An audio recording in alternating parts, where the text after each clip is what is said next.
Bíblias em Daniel, capítulo de número 10. Daniel, capítulo de número 10. Hoje é um dia bastante importante para a gente, por estarmos lendo esse texto. Que você que veio hoje, procure não faltar nas próximas 2 semanas. Amém? Amém? Amém, Jesus. Porque hoje é uma introdução dos próximos 2 capítulos para finalizar Daniel. Amém, irmãos? Daniel, capítulo 10. Todos acharam? Diz assim o texto da palavra do Senhor. No ano 3º de Ciro, rei da Pérsia, foi revelada uma palavra a Daniel, cujo nome se chamava Beltesazar. E a palavra é verdadeira e trata de uma guerra prolongada. E ele entendeu essa palavra e teve entendimento da visão. Naqueles dias, eu, Daniel, estive triste por 3 semanas completas. Manjar desejável não comi, nem carne, nem vinho entraram na minha boca, nem me ungi com unguento, até que se cumprisse as 3 semanas. E no dia 24 do primeiro mês, eu estava à borda do grande rio Idekel, e levantei os meus olhos e olhei, e vi um homem vestido de linho, e os seus lombos cingidos com ouro fino de ufaz, e o seu corpo era como turquesa, e o seu rosto parecia um relâmpago, e os seus olhos como tochas de fogo, e os seus braços e os seus pés como cor de bronze açacalado, e a voz das suas palavras como voz de uma multidão. E só eu, Daniel, vi aquela visão. Os homens que estavam comigo não a viram. Não obstante, caiu sobre eles um grande temor e fugiram, escondendo-se. Fiquei, pois, eu só e vi esta grande visão, e não ficou força em mim, e transmudou-se em mim a minha formosura em desmaio, e não retive força alguma. Contudo, ouvi a voz das suas palavras, e ouvindo a voz das suas palavras, eu caí com o meu rosto em terra, profundamente adormecido. E eis que uma mão me tocou e fez que me movesse sobre os meus joelhos e sobre as palmas das minhas mãos, e me disse: Daniel, homem muito desejado, está atento às palavras que eu vou dizer, e levanta-te sobre os teus pés, porque eis que te sou enviado. E falando ele comigo essas palavras, eu estava tremendo. Então me disse: não temas, Daniel, porque desde o primeiro dia em que aplicaste o teu coração a compreender e a humilhar-te perante o teu Deus, são ouvidas tuas palavras, e eu vim por causa das tuas palavras. Mas o príncipe do reino da Pérsia se pôs defronte de mim 21 dias, e eis que Miguel, um dos primeiros príncipes, veio para ajudar-me, e eu fiquei ali com os reis da Pérsia. Agora vim para fazer-te entender o que há de acontecer ao teu povo nos derradeiros dias, porque a visão é ainda para muitos dias. E falando ele comigo essas palavras, abaixei o meu rosto e emudeci. E eis que, como semelhança do Filho do Homem, me tocou os lábios. Então abri a minha boca e falei, e disse àquele que estava diante de mim: Senhor meu, por causa da visão sobrevieram-me dores, e eu não me ficou força alguma.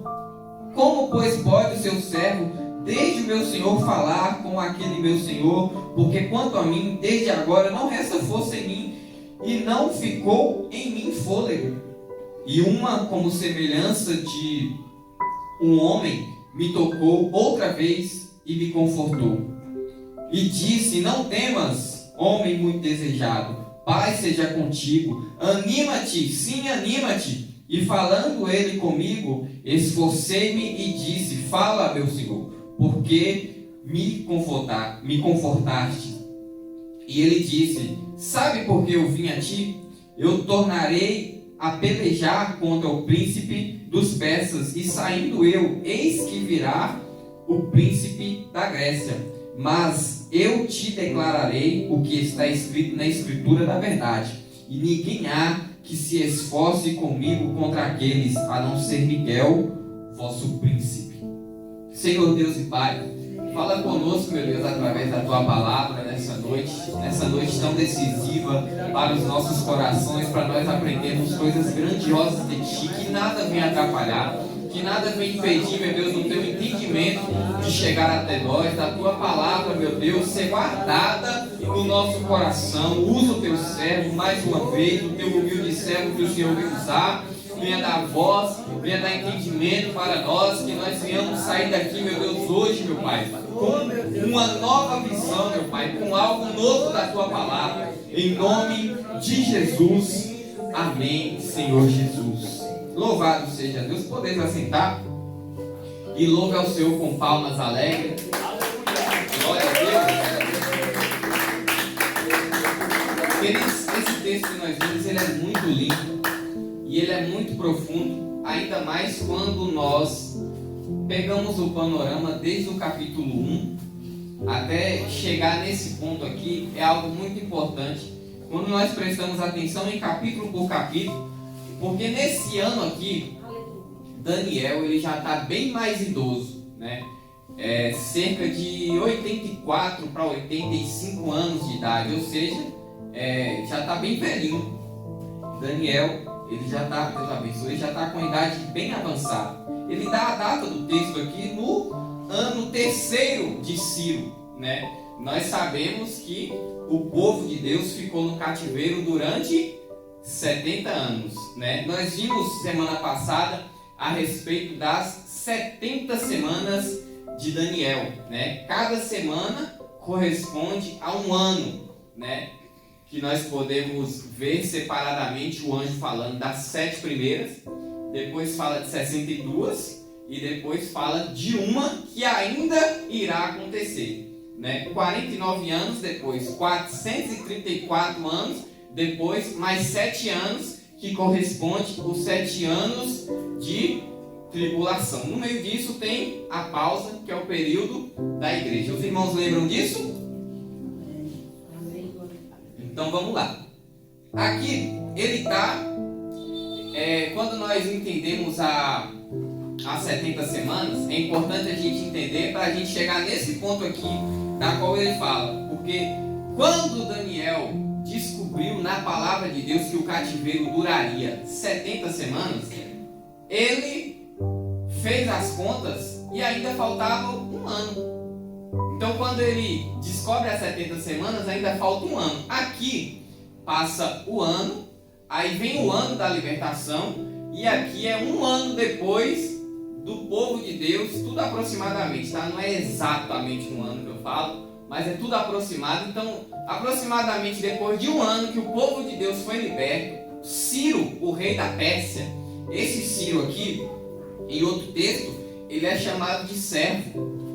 Por que servo? Porque assim como o rei Nabucodonosor foi um servo de Deus para oprimir o povo de Deus, escravizar, trazer o povo de Jerusalém para a Babilônia, agora esse servo aqui, ele é um servo que libera o povo, liberta o povo, permite com que o povo possa voltar para a sua terra natal. Então imagina comigo aqui, um ano antes desse texto, Ciro, que já aqui nesse texto já está no 3º ano, mas Ciro no ano anterior, ele permite que o povo vá embora para a sua terra natal, que é Jerusalém, Judá, né? Então permite. Quando o rei Nabucodonosor fez o povo ir para a Babilônia, foram 3 levas de aproximadamente 10 mil pessoas cada uma. Então foram umas 30 mil. Aqui nesse texto, não nesse texto, mas aqui nessa época desse texto, o povo voltou para a sua terra com aproximadamente 50 mil pessoas, caminhando a pé 800 quilômetros de volta. 800 quilômetros que eu já falei para vocês, que é como daqui em Belo Horizonte. Que quando Sadraque, Mesaque, Abednego e Daniel vieram, eles eram adolescentes. Agora, a gente vê que Daniel, ele não retorna. Daniel não retorna. Essas 50 mil pessoas, Daniel não tem como retornar, né? Talvez seja por conta da sua idade, ou seja por conta da grande responsabilidade que ele tem ainda nesse reino. Mas Daniel, ele não retorna. Ele fica ainda na Babilônia. E não é porque ele gosta, mas provavelmente por conta da sua idade, não tinha avião, não tinha Uber, não tinha ônibus, né? A jornada era a pé, mas muito provavelmente era também por conta das suas responsabilidades. Não é porque o povo está voltando que o povo está liberto completamente. O povo está podendo voltar para a sua casa. O cativeiro acabou, mas ainda é uma área dominada. Ainda o povo de Deus ainda estava dominado, mas houve uma permissão que o povo voltasse para a sua terra, e houve também uma permissão para que o templo do Senhor fosse reconstruído. Está dando para entender? Então o texto começa com um cabeçalho. Daniel, ele faz um cabeçalho. Como a gente sabe que é um cabeçalho? Né? Igual na escola, quando a gente vem aquelas tarefinhas, né? Aí a criança coloca o nome, a data, o nome da escola. Daniel está fazendo isso, está colocando a data, o nome. Ele está fazendo isso. Por quê? Porque a gente sabe disso? Porque ele fala primeiro na terceira pessoa. Ele diz: no ano terceiro de Ciro, rei da Pérsia, foi revelada a palavra a Daniel. Ele está escrevendo dele na terceira pessoa. Foi revelada a palavra a Daniel, cujo nome chama Beltesazar. Ele está usando até o nome babilônico também, para que esse texto sirva tanto para o povo de Deus, quanto também para o povo da Babilônia. É um documento oficial. Esse texto aqui, ele é um texto bíblico, mas é também um documento oficial. E a palavra é verdadeira e trata de uma guerra prolongada. E ele quem? Daniel, entendeu essa palavra e teve entendimento da visão. Aqui é como se Daniel estivesse colocando o título. Colocou a data, colocou o nome e colocou o que vai acontecer. Ele teve entendimento da visão. Que visão é essa que Daniel teve entendimento? No capítulo anterior, nós vimos que Daniel, ele busca ao Senhor 3 anos antes do povo voltar. Daniel, ele busca ao Senhor, ele faz uma preparação para uma oração, e vem o anjo Gabriel até ele e explica para ele o que vai acontecer. O que vai acontecer. Só que essa visão que Daniel entendeu, aqui é um título para a visão do capítulo 11, que nós vamos ver na semana que vem. Então, se no versículo 1 está falando do capítulo 11 a seguir, porque no capítulo 10 ainda é uma preparação, hoje é uma preparação para o capítulo 11 e para o capítulo 12. Então é uma introdução hoje. Então, o que aconteceu antes do anjo, de Daniel ter a visão mais detalhada das coisas que nós falamos até hoje de Daniel? Primeiro, então, vem essa introdução. Versículo 2. No versículo 2, Daniel agora começa a escrever na primeira pessoa. Porque agora não é mais título, agora é um relato dele. E ele começa a falar: naquele dia eu, Daniel, estive triste, pois por 3 semanas completas. Aqui nós já sabemos e entendemos que Daniel, ele faz um jejum. Nós entendemos que Daniel faz um jejum. Hoje, estudando mais a fundo a palavra de Deus, eu entendi que esse jejum não é meramente um jejum qualquer. Além dele ser um jejum parcial, ele também é um jejum de luto. O mesmo jejum que Esther faz por 3 dias. Esse jejum aqui, Daniel fez, a preparação dele é como de alguém que está em luto. Esther, quando faz o jejum, ela fala: se eu vivi, eu vivi, se eu morrer, eu morri. Aqui Daniel está usando da mesma prática de Esté, porém o dele é mais prolongado. O dele é mais prolongado. E a intenção dele é, de fato, de chamar a atenção do Senhor como alguém que está de luto. Como alguém que está triste por ter perdido alguém. Agora nós vamos entender por que isso. Por que isso tudo? Por que esse jejum? Agora que você sabe, parando para pensar, Daniel, teoricamente, tinha motivo para estar feliz. Por quê? Porque o povo já tinha retornado. Embora ele ficou para trás, mas a oração dele foi ouvida. Ele orou ao Senhor e pediu ao Senhor, e suplicou a Deus que o povo voltasse para a sua terra. O povo dele que estava cativo na Babilônia. O que aconteceu aqui? O povo já tinha voltado. Já tinha um tempo já que o povo já tinha voltado. Só que o problema é a visão. O problema é que o anjo falou para Daniel. O problema é também o que Daniel viu nas escrituras sagradas no livro de Jeremias. Vamos entender isso. 3, versículo 3. Manjar desejável não comi. Ele tinha tudo isso à sua disposição. Nem carne, nem vinho entraram na minha boca, nem me ungi com unguento, até que se cumpriram 3 semanas. Nem me ungi com unguento quer dizer que ele estava jogado como alguém assim que está largado de luto, alguém que está de luto, que não quer mais nem cuidar de si, porque está terrivelmente triste e abatido. Aqui é quando diz isso nas escrituras, é alguém que parou de pentear o cabelo, alguns até param de tomar banho, alguns param de se perfumar, fica a pessoa largada. Sabe quem fazia muito isso? Os fariseus. Só que os fariseus faziam isso para se amostrar. Eles faziam esse tipo de jejum aqui, e ia para as praças e começavam a cair, cambalear, para dizer, né, que eles estavam em jejum, e aquelas pessoas olhavam para eles e falavam: nossa, fulano está de jejum, impressionante. Só que o de Daniel, de fato, ele estava angustiado. Os fariseus faziam esse jejum aqui, mas não porque perdeu ninguém, mas porque eles queriam se amostrar. Mas o de Daniel, ele estava terrivelmente abatido. É como se ele estivesse de luto. Por quê? Porque ele pressentia o que ia acontecer, tanto orando, tanto por conta da palavra de Deus e tanto por conta das suas visões e do que o anjo tinha falado com ele, o anjo Gabriel.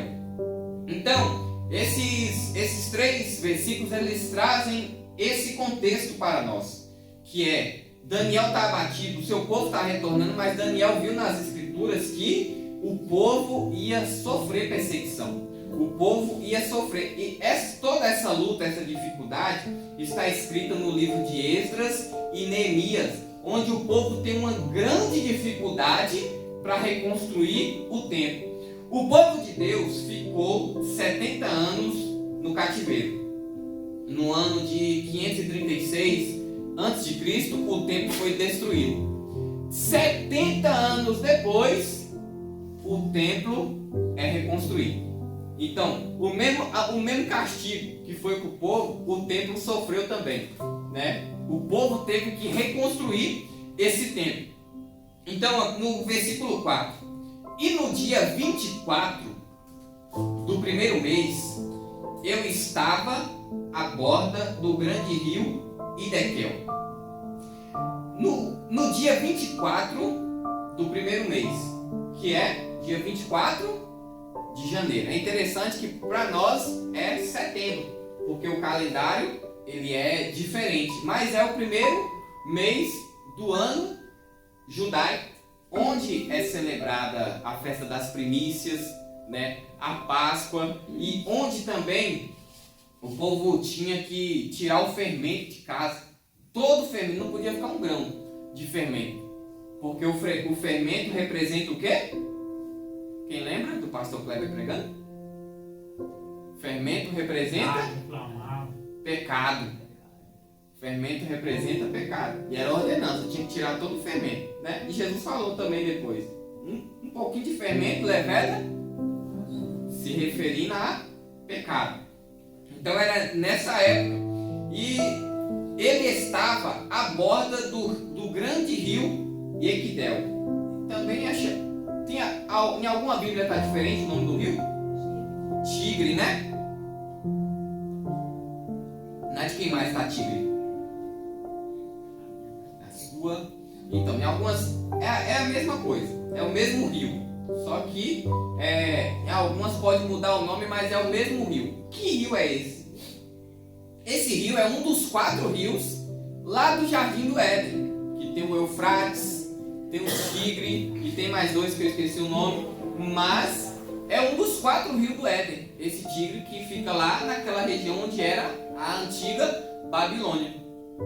Então ele estava lá, agora podemos saber, não era em espírito que ele estava lá, ele estava lá em pessoa. Dessa vez ele estava em pessoa e ele estava acompanhado com outras pessoas. Então ele estava lá fisicamente. E levantei os meus olhos e olhei e vi um homem vestido de linho e os teus lombos cingido com ouro fino de Ufaz. Vamos seguir no texto. E o seu corpo era como turquesa e o seu rosto parecia um relâmpago e os seus olhos como tochas de fogo e os seus braços e pés como cor de bronze assacalado e a voz das suas palavras como a voz de uma multidão. Irmãos, esses 2 versículos a qual nós lemos, que é quando Daniel ele está no rio, né, na beira do rio, e Daniel ele olha para cima e tem essa visão. Esse texto, dessa descrição desse ser que aparece para Daniel, divide opiniões entre muitos estudiosos. Eu vou falar quais são as opiniões e depois eu vou falar a minha e você pode ler de novo depois e ver qual que você escolhe também. Mas divide a opinião, por quê? Porque Daniel ele vê um homem, né? Viu um homem vestido de linho. Eu, lendo a Bíblia, eu vejo que quando é um homem vestido de linho, se trata de um anjo, de anjos específicos do exército do Senhor. Por exemplo, Ezequiel capítulo 9, capítulo 10, fala de quando Ezequiel vai até lá no trono e ele vê toda aquela glória e ele vê que o Senhor dá a ordem para um homem vestido de linho e aquele homem ele pega uma brasa do altar para esse anjo pegar essa brasa do altar e levar sobre uma cidade, para essa cidade ser destruída. E em outros relatos também na Bíblia, homem cingido de linho é anjos poderosos do Senhor. Por que divide opiniões? Porque aqui está falando que é um homem vestido de linho, porém a descrição é a mesma de Apocalipse capítulo 1, né? Onde João está vendo Jesus, né? É a mesma descrição a seguir. A questão é que divide opinião porque tem gente que pensa que é um anjo e tem gente que pensa que é Jesus. Qual você acha que parece mais? Porque fala que é um homem vestido de linho, aí tem anjos que vestem linho. Na palavra de Deus, esses anjos eles são específicos para fazer tarefas. O exército celestial do Senhor, ou seja, os mais fortes arcanjos, são esses anjos que vestem linho. E também tem a descrição de coisas que parecem com Jesus Cristo. E aí divide opiniões entre vários estudiosos. Para mim, esse homem aqui, ele é um anjo poderoso. Por quê? Embora ele tenha as descrições aqui como que parece Jesus Cristo aparecendo para Daniel, esse anjo ele enfrenta um problema. Um problema que para Jesus é pequeno. Qual é o problema? Um príncipe da Pérsia segura ele por 21 dias. Vocês entendem o problema? Quem é que segura Jesus? Não tem como. Ainda mais um anjo. Ninguém segura Jesus. Porque Jesus ele é onipotente. Então eu fico particularmente com a descrição de que é um anjo poderoso do Senhor. Agora, embora nós não podemos bater o martelo quanto a isso, mas o argumento que eu mais acho forte nessa questão é esse. E só eu, vamos seguir no texto no versículo 7, e só eu, Daniel, vi aquela visão. Os homens que estavam comigo não viram, igual no relato do apóstolo Paulo. Os homens que estavam com o apóstolo Paulo não viram a mesma visão que o apóstolo Paulo viu e ficou cego. Os homens não viram. Não obstante, caiu sobre eles um grande temor e fugiram, escondendo-se. Então, aqui Daniel, ele tem essa visão, que é uma visão muito forte desse anjo que aparece especificamente para ele. Está dando para compreender? Para acompanhar? Versículo 8. Fiquei, pois, eu só, e vi esta grande visão, e não ficou força em mim. E transmudou-se em mim a minha formosura em desmaio, e não retive força alguma. Nós vemos em todo o texto que Daniel, todo o texto, desde o capítulo 1, durante o livro de Daniel, ele não esconde a sua fraqueza. Isso é muito bom, porque permeia, né, no meio do povo de Deus, muitas vezes, aquele crente que ele quer mostrar que ele é forte, né? Aquele crente que ele quer mostrar que, igual ele, tem poucos. Mas não, Daniel, ele sempre deixa bem claro a fraqueza dele. Quando ele vê as visões do Senhor, ele deixa bem destacado o quão pequeno ele é, o quão frágil ele é. Ele não fala que saiu flutuando, não fala que saiu sapateando, não fala que ele ficou mais forte, não, sempre fala: fiquei desfalecido, fiquei doente, fiquei fraco. Por quê? Porque ele é alguém humilde que demonstra a sua fragilidade. E não tem problema nisso. Não tem problema nisso. Agora aqui é muito interessante que o Daniel, ele tem uma autoestima muito grande. Desde do capítulo 1, onde ele é adolescente, até aqui com 84 anos, Daniel, ele tem uma autoestima que é impressionante. Porque nesse texto aqui, ele diz assim: e transmutou-se em mim a minha formosura. Em outras palavras, ele está falando assim, e o meu semblante, que costumava ser formoso, veio a desfalecer, veio a desmaiar. É muito interessante isso, hein? É um idoso falando: eu costumo ser bonito e eu desmaiei.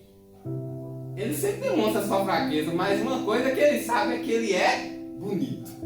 Ele sabe que ele é bonito. E ele deixa isso bem claro desde o capítulo 1, que ele tem uma autoestima maravilhosa. Mesmo idoso, ele tem essa autoestima. E não retive força alguma. Ou seja, ao ver esse anjo poderoso, se é um anjo vestido de linho, irmãos, um homem vestido de linho, é anjo poderoso mesmo. Não é qualquer anjo. Não é qualquer anjo. O príncipe da Pérsia, que nós vamos falar dele daqui a pouco, teve trabalho para segurar ele durante 21 dias. E príncipe é principado. Não é um príncipe homem da Pérsia, é um principado, que é um outro anjo muito forte, porém anjo caído, porém um demônio. Versículo a seguir: contudo, ouvi as suas palavras, e ouvindo a voz das suas palavras, eu caí com o meu rosto em terra, profundamente adormecido. Então vamos lá, ele vê o anjo, e o rosto dele, que é bonito, o rosto dele que é lindo, ele ficou em desmaio, ou seja, não conseguia abrir o olho, não conseguia continuar olhando e enxergando, porque não dava, era muita glória na frente dele. Aí, mas ele conseguiu o quê? Ouvir. Ele não conseguia ficar olhando, o rosto bonito dele não conseguia ficar olhando, mas ele conseguia ouvir. Mas ao ouvir as palavras, ele desmaia. Ao ouvir as palavras, ele desmaia. E ele fica com o rosto em terra, ou seja, caiu para frente com a cara no chão e ficou desmaiado. profundamente adormecido. Não sei se na sua Bíblia vai estar desmaiado, adormecido, né? Versículo 10: E eis que uma mão me tocou e fez que me movesse sobre os meus joelhos e sobre as palmas das minhas mãos. O que é isso? Ele estava caído, desmaiado, com a cara no chão. Mas agora ele consegue se erguer sobre o joelho e sobre as suas mãos. Então ele ficou com o joelho e as mãos apoiadas no chão. Olha a situação. Olha a situação dessa visão. Ele sempre deixa claro que não é fácil ter visão, que não é simples ter visão, que as visões que eram dadas para eles era muito difícil de se ter. Versículo 11: E me disse: Daniel, homem muito desejado, está atento às palavras que eu vou te dizer e levanta-te sobre os teus pés. Ou seja, ele que estava de joelho e com as mãos no chão, o anjo está mandando ele agora ficar de pé. Porque eis que te sou enviado. E falando ele comigo essas palavras, eu estava tremendo. Agora, embora ele tenha levantado, os joelhos ainda tremiam, né? As pernas ainda tremiam. Alguém já passou por uma situação dessa de ficar em pé com os joelhos tremendo? Quando isso acontece é um terror, não é? É uma situação muito difícil, né? Eu acho que eu fiquei assim quando eu fui pregar pela primeira vez. O que eu estou me lembrando foi isso. Versículo 12: Então me disse: Não temas, Daniel, porque desde o primeiro dia em que aplicaste o teu coração a compreender e humilhar-te perante o teu Deus, são ouvidas as tuas palavras, e eu vim por causa das tuas palavras. E aqui nós damos uma pausa para falar disso. Daniel, ele está muito preocupado com a situação do povo de Deus. Embora o povo de Deus tivesse sido liberto, né, ali da Babilônia, pudesse ter voltado para a sua terra natal, Daniel estava preocupado por conta das revelações do Senhor, que essas revelações diziam que viria muita perseguição e muito sofrimento. E de fato aconteceu. No livro de Neemias e de Esté, relata todo esse sofrimento. Esse sofrimento, quem esteve aqui semana passada vai entender a respeito das 70 semanas. 70 semanas foi o capítulo 8? Não, foi capítulo 9. Que durante as 3 primeiras semanas de Daniel, ou seja, durante 21 anos, eram tempos difíceis. Tempos difíceis. E Daniel estava perturbado com isso. Perturbado, o povo voltou, mas e agora? Como é que fica? Como é que vai ficar? Então Daniel, ele entra em luto. Esse jejum de luto que ele faz é de preocupação com o povo dele, com toda a nação de Israel. E ele queria buscar o quê? Compreender. Ele queria buscar saber mais acerca do que ia acontecer. E a gente vê que passa um tempo entre um capítulo e outro, passa um tempo entre um acontecimento e outro, mas Daniel ainda sempre volta na mesma questão, que é a libertação do povo de Deus. Ele queria muito bem o povo de Deus, mas queria muito bem, queria que as bênçãos do Senhor alcançassem aquele povo. Ele sabe que aquele povo pecou, ele sabe que aquele povo merecia ficar 70 anos no cativeiro, ele sabe também que aquele povo voltou, mas ainda assim ele estava preocupado com o que ia acontecer. E o anjo falou para ele que viria tempos difíceis para aquele povo. E o anjo traz um relato para ele das 70 semanas e os primeiros 49 anos, que é até a construção do templo ficar pronta, foram tempos difíceis para aquele povo. Depois também continuou difícil, porque foi 400 anos de silêncio e depois, né, teve de 34 anos até Jesus ser gerado e vir a morrer. Jesus morreu com 33 anos, mas tem o tempo de gestação. Então, aqui Daniel ele está preocupado. E quando ele entra nesse estado, o Senhor manda um anjo. Mas não é o anjo Gabriel que ele manda. O Senhor, alguns acreditam que seja. Porque geralmente é o anjo Gabriel que vem dar recado. Mas aqui é um anjo de linho fino. que é anjo de guerra. E Gabriel geralmente é um anjo de recado. E esse anjo, ele encontra uma barreira. Que barreira é essa? Uma barreira espiritual. Esse anjo que é enviado para falar para Daniel acerca das coisas, só que agora em outro patamar, porque desde do rei Nabucodonosor, tudo que se falava acerca de suas visões, das visões de Daniel, eram visões terrenas, eram visões de acontecimentos terrenos. Mas esse anjo agora vem para relatar a Daniel uma questão espiritual. E essa questão espiritual ela é muito séria e é o relato bíblico que traz para a gente, né, essa tese teológica muito importante acerca de que tem principados e potestades territoriais, anjos diabólicos enviados para governar cidades, nações, bairros, vários lugares. Satanás tem os seus plantado para ele poder dominar. Então o domínio é semelhante ao domínio terreno, porque no domínio terreno, né, cada nação tem o seu exército, né, uns mais fracos, outros mais fortes. E agora esse anjo aqui ele enfrenta uma dificuldade. Ele tem que entrar no território para falar com Daniel, para se mostrar para Daniel. Só que o príncipe da Pérsia, ou seja, o principado da Pérsia é forte. A Pérsia era terrível. Era um império pagão, um império que chegava para dominar. Mas o Senhor tinha colocado ali um rei, né, que haveria de libertar o povo. Mas essa libertação, embora ela parecesse uma libertação terrena, não. O relato traz que no mundo espiritual essas coisas acontecem. Tudo que acontece no Brasil, de leis, de acontecimentos, de acidentes, de desastre, primeiro foi travada uma batalha no céu, nos ares, como escrito em Efésios, nas regiões celestiais. Aqui nesse ambiente tem batalhas travadas. A cada culto que a gente vem e ora, né, essas batalhas são vencidas. Por isso que qualquer igreja que parar de orar, fecha a porta. O inimigo detesta igreja.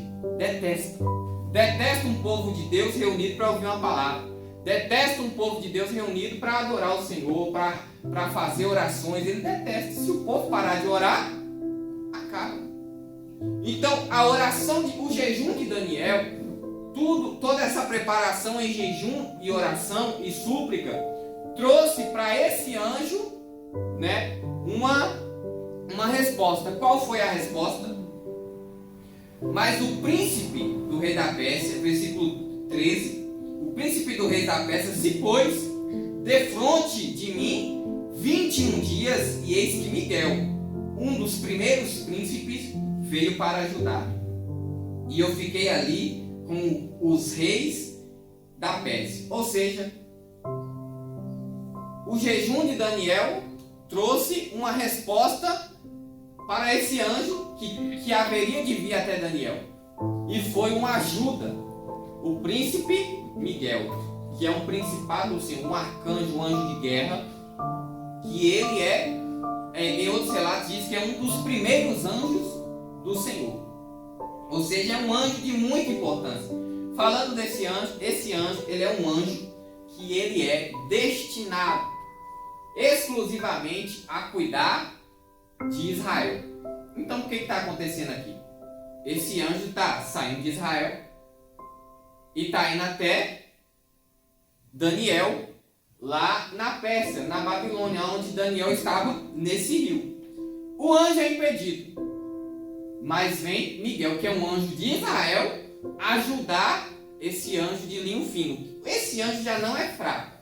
Esse anjo ele é um anjo poderoso, mas ele precisou de ajuda. E essa ajuda foi suficiente. O príncipe da Pérsia impediu, mas a ajuda de Miguel foi suficiente para esse anjo passar. Tá dando para entender? Então qual era o objetivo desse anjo chegar até Miguel? Fazer ele entender a visão. Nós já sabemos que ele entendeu porque nós lemos o cabeçalho. versículo 1 diz: e ele entendeu a palavra e teve entendimento da visão. A visão que não é hoje, que é a partir da semana que vem. Então, aqui nós vemos uma batalha. O anjo Miguel, ele sai, não lá do céu, mas ele sai de Israel, vence essa batalha para chegar até Daniel, esse homem de linho fino, que é outro anjo, nós vamos dizer assim, que é outro anjo, para falar com Daniel. E Daniel, quando ele está de frente com esse anjo, o rosto lindo dele desfalece e ele cai de cara no chão, mas ele consegue se colocar sobre os seus joelhos e sobre as suas mãos. O anjo toca nele para ele ficar de pé. Daniel de pé, joelho tremendo, não consegue falar, mas o anjo toca nele e Daniel agora consegue falar. E o anjo fala para ele as palavras, mas Daniel reclama que ele está fraco, ele está muito fraco. E o que o anjo faz? O anjo fala com ele para ele animar, para ele: seja forte, e repete: seja forte, e Daniel fica forte. É bom demais, né? Quando a gente está fraco e a gente ouve uma palavra, quando a gente vem para a igreja, os cacos, e a gente ouve uma palavra assim e volta mais forte. Eu já perdi as contas de vezes que eu vim para a igreja arrasado, acabado, fisicamente, psicologicamente, espiritualmente, mas eu voltei renovado. Amém. Isso é bom demais. Isso é maravilhoso. E muitas vezes não é porque teve um grande pregador, não. Uma pessoa pregando na maior simplicidade falou uma coisa que foi de Deus e você pegou e você recebeu, e aquilo foi maravilhoso para a sua vida. E aqui esse anjo, ele fala para Daniel: seja forte. Ele tocou em Daniel, tocou novamente, falou 2 vezes para Daniel: seja forte, e Daniel fica forte. Isso é maravilhoso. Forças revigoradas. Agora Daniel está pronto. Agora Daniel está pronto para ouvir o que o anjo tem para falar, para ouvir, para ter essa visão agora com o seu vigor revigorado, né? Forte novamente. E no versículo 14: agora vim fazer-te entender o que há de acontecer ao teu povo nos derradeiros dias, porque a visão é ainda para muitos dias. Ou seja, eu vim fazer você entender aquilo que vai acontecer com o teu povo, que você está preocupado, que você anda aí, né, jogado por causa desse povo, orando, não come nada por causa desse povo. Eu vim por causa disso, para você entender o que vai acontecer acerca dos próximos dias, que ainda são muitos dias, o que vai acontecer com o teu povo. Quando é que foi que a gente se preocupou com alguém dessa maneira que Daniel se preocupou? Eu acho que será que a gente já se preocupou com alguém desse tanto?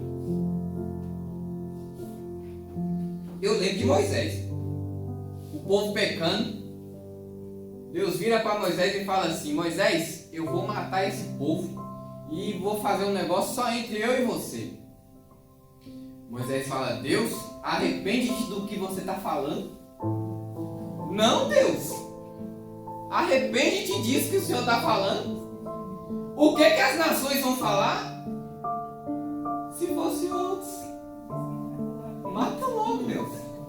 Pode levar aqui é nós dois colados. Moisés foi um que se preocupou com o povo de Deus, e Deus está procurando esses. Pessoas que se preocupam com o povo dele, que vai pagar o preço, que vai se desfalecer. Um povo que vai se alegrar com os que se alegram, mas que também vai chorar com os que choram. Deus quer um povo desse, que Ele trabalha no nosso coração para a gente ser um povo assim, que ama o próximo, que a gente venha se preocupar com o nosso próximo, com a igreja do Senhor, buscar orar uns pelos outros, né? Sofrer uns com os outros se for necessário, né? A gente quer a bênção, mas se tiver que sofrer um com os outros, a gente tem que estar colado desse jeito. Daniel era alguém que, por tudo que ele já conquistou na Babilônia, não precisava ele se preocupar, não. Por quê? Porque na Babilônia ele tinha os manjares desejáveis, tinha casa, tinha profissão, era respeitado pelos reis, não era por qualquer um, não. Ele era ele tinha um lugar onde qualquer um queria estar. Mas ele não estava nem aí para isso. Ele não estou em casa, eu não estou lá em Jerusalém adorando o meu Deus, eu não tenho tempo para adorar o meu Deus, então para mim nada disso aqui é lucro, isso aqui para mim não adianta de nada. É muito profundo isso, né? Qualquer um se venderia por muito menos. Qualquer um largava tudo por muito menos, mas Daniel não. Daniel, além de estar em uma alta posição, ele se preocupava com o povo de Deus. Era como se o povo fosse dele. Alguém preocupado. Um profeta preocupado. Para mim o capítulo 10 quer dizer isso. Um profeta preocupado. Onde eu parei? 15. E falando ele comigo essas palavras, abaixei o meu rosto e emudeci. Quando o anjo fala com ele, ele emudece. E eis que uma, como semelhante dos filhos dos homens, me tocou os lábios.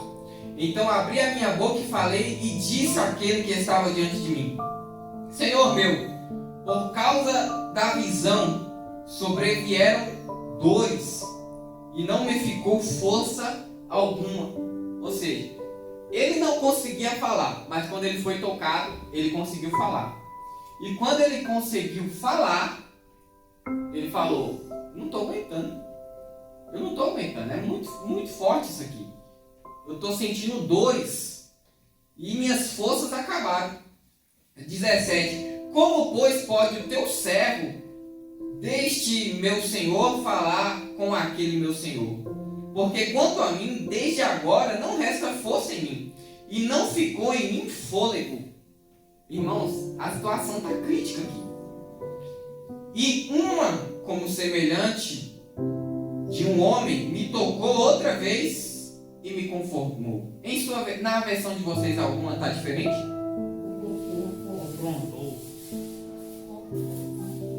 Confortou. Na sua está como? Versículo 18. A última palavra. E me deu forças. Me deu forças, né? Então, confortar aqui ainda não é o confortar de tirar a tristeza do coração dele pelo povo, mas é o confortar para ele ficar em uma situação de quê? De aguentar. Aguentar o quê? Aquela situação de estar na frente daquele homem vestido de linho, um anjo muito poderoso. Essa é a situação da qual ele está falando. Outro argumento de não ser Jesus é porque também tem uma semelhança muito grande entre Apocalipse capítulo 10. Lembra quando eu falei em Apocalipse capítulo 10 daquele anjo forte? Aquele anjo que tem uma perna, que um pé vai na terra, outro pé vai no mar. Vocês lembram que eu falei desse anjo? Então, que é um anjo também que é semelhante a Jesus, mas que não é Jesus. Nós temos entendimento de que não é Jesus. Aqui também é parecido a situação. Então o anjo conforta ele e disse: não temas, homem muito desejado, paz seja contigo, anima-te, sim, anima-te. E falando ele comigo, esforcei-me e disse: fala, meu Senhor, porque me confortaste. Na sua tá como? Fortificaste, né? Ou seja, deu força ali para ele aguentar aquela situação.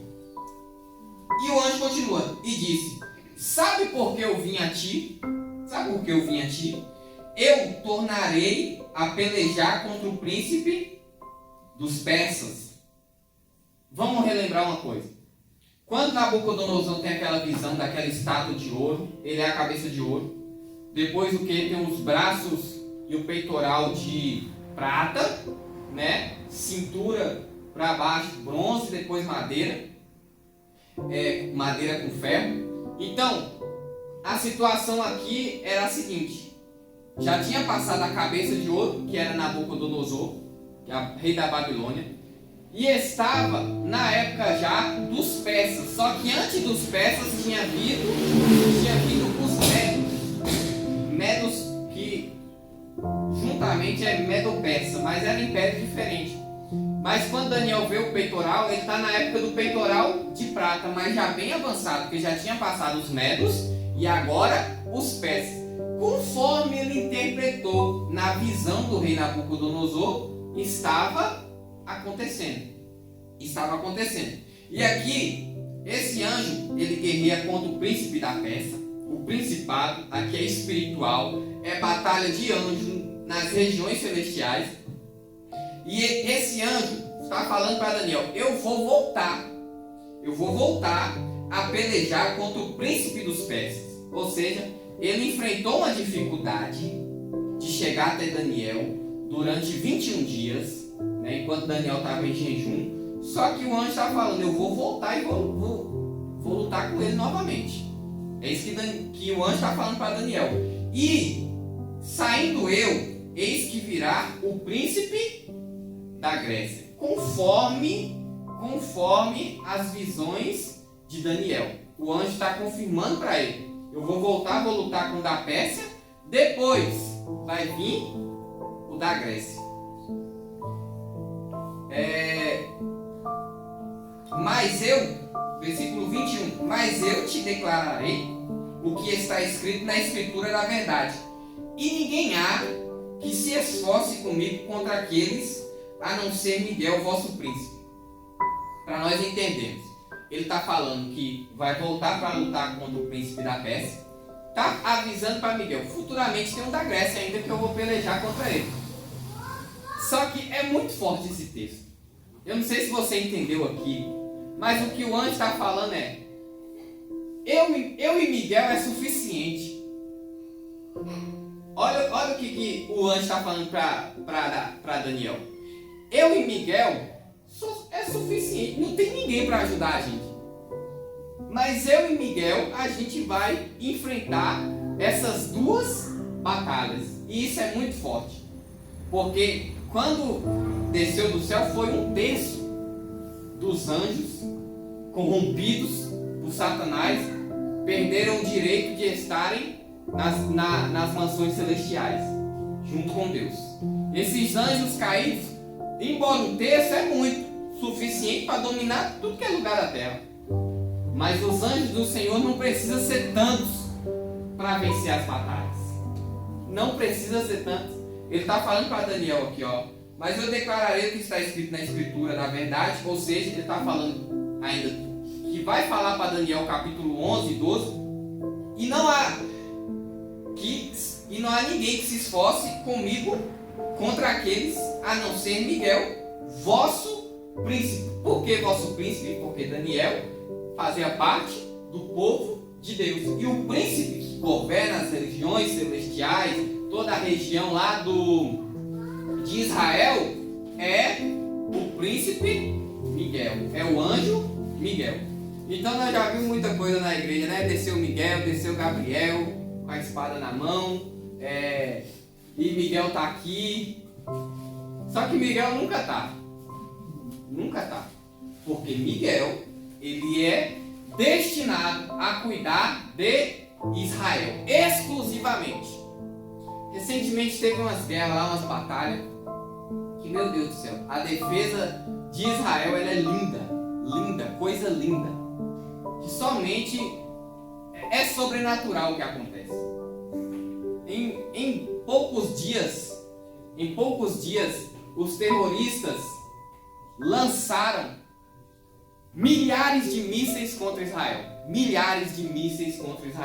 Mas com uma defesa, chamada Dama de Ferro. Se eu não me engano, é assim o nome. Vinha um míssil, a defesa soltava um míssil menor. E o míssil ia direto de encontro àquele. Só que eram milhares. E aí, enquanto o outro lado estava gastando milhões mandando um míssil, cada defesazinha era $10.000 só. Que chegava e parava no ar. Antes de chegar a cair no chão, a defesa soltava um míssil pequeno e parava os mísseis dos terroristas contra Israel. Isso foi recente que aconteceu. E aí uma repórter foi perguntar para os terroristas: vocês sabem que lá tem o domo de ferro que não vai deixar, e vocês não estão conseguindo atacar. Vocês estão gastando dinheiro e não estão conseguindo. E aí os terroristas falando: a gente sabe. é porque Deus está com eles. Vocês pensam que esse povo não sabe das coisas? Não, ele sabe. Mas o diabo é insistente. O inimigo é insistente. Ele sabe, mas é porque Deus está com eles. E a repórter pergunta: se Deus está com eles, por que vocês continuam atacando? Aí o terrorista falou: é porque nós estamos esperando eles pecarem. Porque a coisa é séria. A coisa é séria. A situação do Brasil hoje, vocês perceberam que antigamente as coisas melhoraram um pouco, mas o que antecede a melhora? A oração. Os influencers, né, da nação, aquele povo que é mais visto, os crentes dos cristãos que eram mais vistos, levantavam o povo para fazer campanha de jejum, campanha de oração, e o povo fazia das suas casas e Deus mandava a resposta. Só que esse povo também adormeceu ultimamente, não tem mais levantado o povo para adorar, para jejuar, para orar. Isso parou. Só que se eu e você parar, a gente desfalece. Se eu e você abrir brechas, a gente desfalece. E o inimigo encontrou brecha nessas pessoas. Problema na família, várias coisas, porque ele sabe onde atacar. Mas eu creio que Deus ainda vai levantar pessoas nessa nação que vai influenciar o povo para voltar a orar, voltar a buscar Deus, e as coisas do nosso país vão voltar a voltar para o eixo. A Bíblia diz que nos últimos dias o amor de muitos se esfriaria. Mas é muitos, não é todos. Não é todos. Ainda tem aqueles que vão entrar na brecha e Deus vai usar de forma tremenda.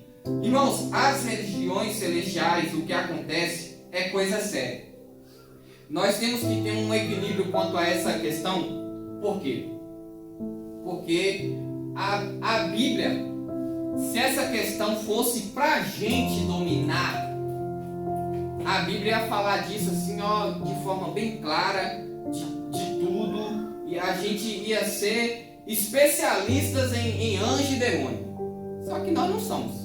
E a Bíblia não traz esse ensinamento de a gente virar especialista em anjo e demônio. Sabe quem faz isso? Bruxo. Bruxo é que sabe dessas coisas. O povo do satanismo, né? O povo que mexe com as outras coisas lá, ele sabe. Para nós não. Por quê? Porque nós somos adoradores e a nossa adoração ela é única e exclusiva ao Senhor Deus Todo-Poderoso, ao Pai, ao Filho e ao Espírito Santo. E toda a nossa adoração é direcionada a Ele e Ele dá ordem. Esse anjo aqui, ele recebeu uma ordem o anjo Gabriel recebeu uma ordem. Tem gente que é ignorante nos dias de hoje e continuam orando para os anjos. Eu contei um relato para vocês aqui do que eu vi na internet. Um anjo, um homem botando a mão na cabeça de outra pessoa e falando: anjo Azarel que me rege, que me governa e que me guia. Isso é um absurdo. Mas é um absurdo um negócio desse. Tem pessoas que oram a anjos, fazem culto. Na igreja primitiva surgiu essa. Eu estava dando aula lá no Cadija e a lição falava disso. Na igreja primitiva, certa vez surgiu essa heresia de que as pessoas tinham que fazer culto aos anjos, porque eram os anjos que intermediavam Jesus.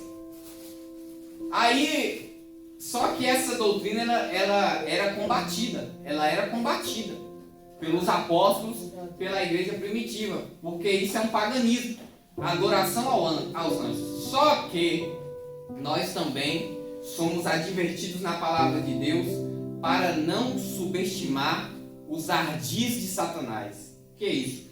Subestimar a sua astúcia, a sua malícia. Nós temos que estar o tempo todo em vigilância. O tempo todo. Isso aqui quem é que gosta? É Satanás ou é Deus? Não, essa flor tá bonita. Isso aqui é para a glória de Deus. Aquilo ali Deus não se agrada. Quem é que ganha espaço? Satanás. Então, a gente vai vigiando, vai cortando, vai melhorando o que é bom e vai cortando o que é errado. E assim nós vamos vigiando. Mas também tem aqueles que são chamados para batalhas espirituais que são os intercessores. Irmãos, uma igreja não fica de pé sem intercessor, sem os irmãos da intercessão.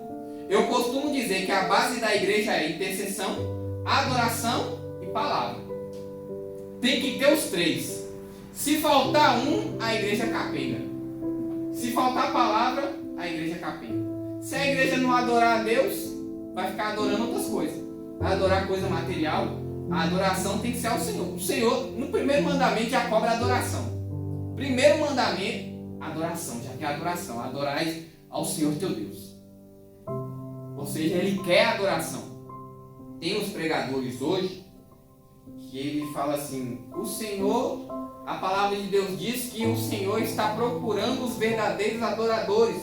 Não fala que está procurando adoração. Mas então para que está procurando adorador? Tem gente que fala isso. Não, irmãos, tem que adorar. Tem que ter o desejo no coração de adorar. Tem hora do meu dia que se eu não colocar uma música, parece que eu vou ficar doido da cabeça. Eu tenho que adorar o Senhor. Você tem que adorar o Senhor. A nossa alma, o normal dela é querer adorar a Deus. O normal, irmãos. Se você passa o dia vazio, pensando só em coisas do outro mundo, tem alguma coisa errada. Eu gosto de sempre, quando eu penso nisso, eu sempre lembro da minha avó, né? Lavando louça e adorando. Lavando louça e toda louça que ela lava, ela tem que adorar o Senhor. É adorando o Senhor. A nossa alma, ela clama por isso e tem que ter palavra. Tem que ter intercessão. Um povo que ora, que busca, que está ali orando pelos outros. Nem todo mundo é chamado para intercessão, mas todo mundo pode orar. Nem todo mundo tem um ministério de intercessão, mas a ordem de orar e vigiar é para todo mundo, sim ou não? Sim. Tem pessoas que têm um chamado específico. Eu lembro da minha tia Sema. Quem lembra de Iracema? A porta da casa dela já era aberta, o portão e a porta. E olha que Vitória da Conquista já enfrentou uns períodos perigosos, né? Mas a porta da casa dela sempre aberta. Por quê? Porque era dia e noite o povo entrando para receber oração. E eu lembro que ela colocava a mão na nossa cabeça assim, ó, que chegava a chacoalhar assim a mão, ó, orando por nós. Essas coisas, irmãos, a gente não esquece. Essas coisas ficam marcadas dentro de nós. Intercessão é coisa séria, é coisa linda, e a igreja tem que dar atenção para esses três pilares: oração, adoração e palavra. Amém? Amém. Irmãos, por enquanto só até aqui. Eu creio que semana que vem Deus vai continuar falando conosco através da visão, né? Nós vemos que esse texto de Daniel, as coisas tratadas nesses escritos de Daniel são muito fortes. Porque desde a adolescência dele, desde a juventude, desde quando ele inicia também o seu ministério, as coisas vão acontecendo perfeitamente conforme foi dito. Perfeitamente. No cronograma de Deus, tudo vai acontecendo perfeitamente. E a gente vê que ele foi um homem de Deus que foi muito usado por Deus em seu ministério, padeceu muito, sofreu muito, né? Para ter todas essas visões que fortalecem a nossa fé nos dias de hoje. E nós temos que aproveitar, porque lá atrás um homem padeceu para escrever isso aqui, para viver isso aqui. E nós temos que aproveitar e absorver o máximo possível para a nossa vida. Amém? Amém.